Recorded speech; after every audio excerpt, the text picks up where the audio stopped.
नेपाल में हाल ही में हुए जन आंदोलन ने दुनिया भर में हलचल मचा दी थी। युवाओं ने भ्रष्टाचार, राजनीतिक अस्थिरता और सोशल मीडिया प्रतिबंधों के खिलाफ आवाज उठाई, जिसके कारण हिंसक प्रदर्शन हुए और सैकड़ों लोग घायल हुए। सरकार ने सोशल मीडिया पर प्रतिबंध हटाया, लेकिन तब तक बहुत देर हो चुकी थी। अब अफ्रीका के मेडागास्कर में भी कुछ ऐसा ही हो रहा है। यहाँ के युवा भी बिजली, पानी की कमी, बेरोजगारी और महंगाई के खिलाफ सड़कों पर उतर आए हैं। क्या ये आंदोलन भी नेपाल जैसे राजनीतिक बदलाव की ओर बढ़ रहा है? देश की राजधानी अंतानानारिवो में बेरोजगार युवा और आम नागरिक बिजली, पानी जैसी बुनियादी सुविधाओं की कमी से तंग आकर सड़कों पर उतर आए हैं। ये प्रदर्शन केवल रोजमर्रा की परेशानियों तक सीमित नहीं रहा, बल्कि जल्दी ही राजनीतिक बगावत का रूप ले चुका है। युवा अपनी मांगों को लेकर सरकार के खिलाफ खुलकर आवाज उठा रहे हैं और हालात ऐसे बन रहे हैं कि सत्ता पर बड़े बदलाव की गुंजाइश नजर आ रही है। हालात बदले नहीं तो हम सरकार बदल देंगे का नारा अब बस नारा नहीं, बल्कि एक चेतावनी बन गया है। प्रदर्शन की शुरुआत राजधानी के विश्वविद्यालयों और मुख्य सड़कों से हुई, जहां बेरोजगारी और महंगाई ने युवाओं को आग के धुएं की तरह फैला दिया। सोशल मीडिया पर भी इस आंदोलन को व्यापक समर्थन मिला, जिसने विरोध को एक राजनीतिक मोड़ दे दिया। पुलिस ने प्रदर्शनकारियों को काबू करने के लिए आंसू गैस और रबर की गोलियों का इस्तेमाल किया, लेकिन इससे हिंसा और बढ़ गई। राजधानी में कर्फ्यू लगाना पड़ा, लेकिन लूटपाट और अराजकता को रोकना मुश्किल हो गया। इस स्थिति ने साफ कर दिया है कि मेडागास्कर में सिर्फ सामाजिक या आर्थिक मुद्दे नहीं, बल्कि गहरी राजनीतिक समस्याएं उभर रही हैं।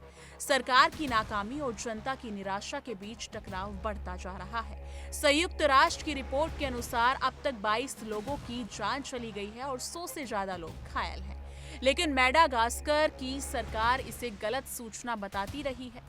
राष्ट्रपति एंड्री रोजो एलिना ने हाल ही में टीवी पर आकर पूरी सरकार भंग करने की घोषणा की, साथ ही जनता से माफी मांगी और सुधार का आश्वासन दिया। ये कदम साफ संकेत है कि स्थिति कितनी गंभीर हो चुकी है और राजनीतिक नेतृत्व संकट के समाधान की दिशा में कदम उठा रहा है। हालांकि विशेषज्ञ चेतावनी दे रहे हैं कि यदि बुनियादी जरूरतों की पूर्ति नहीं हुई तो इस तरह के आंदोलन और व्यापक राजनीतिक अस्थिरता को जन्म दे सकते हैं, जो पूर्व क्षेत्र के लिए खतरा बन सकते हैं। मेडागास्कर में बिजली और पानी की भारी कमी ने देश की 3 करोड़ आबादी में से लगभग 75% को गरीबी की रेखा के नीचे धकेल दिया है। यह आर्थिक संकट लंबे समय से जारी है और जनता में गहरा असंतोष है। बेरोजगारी ने युवाओं को भविष्यहीन बना दिया है, जिसकी आग अब सड़कों पर फूट रही है। इस आंदोलन ने साफ कर दिया है कि विकास के नाम पर किए गए वादे जनता तक नहीं पहुंच पा रहे हैं और सरकार की नीतियां पूरी तरह असफल साबित हो रही हैं। युवा अब सिर्फ आर्थिक सुधार नहीं, बल्कि राजनीतिक बदलाव भी चाहते हैं। यहाँ सिर्फ मांगों का मुद्दा नहीं है, बल्कि सत्ता और सत्ता के दायरे पर प्रश्न उठ रहे हैं। हालात देखकर कहा जा सकता है कि अगर सरकार समय रहते आवश्यक सुधार नहीं करती, तो तख्ता पलट जैसी घटनाएं यहाँ भी घट सकती है। मेडागास्कर में राजनीतिक गलियारों में अब ये चर्चा जोरों पर है कि देश में बड़ा बदलाव आ सकता है और इसका असर पूरे अफ्रीका क्षेत्र में महसूस किया जाएगा। ये स्थिति नेपाल के बाद एक बार फिर ये सवाल उठा रही है कि क्या युवा पुरानी राजनीतिक व्यवस्था को चुनौती देने को तैयार है? क्या वो अपनी आवाज से नए राजनीतिक अध्याय की शुरुआत करेंगे?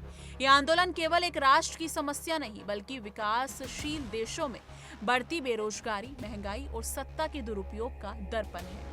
मेडागास्कर की जनता ने साफ कर दिया है कि अब वो सिर्फ इंतजार नहीं करेगी, बल्कि अपनी मांगों को लेकर सड़कों पर उतरेगी और सत्ता को चेतावनी देगी। ये संघर्ष सत्ता के गलियारों को झंझोर रहा है और आने वाले दिनों में इसका राजनीतिक रूप क्या होगा, ये पूरी दुनिया की नजरों के सामने होगा।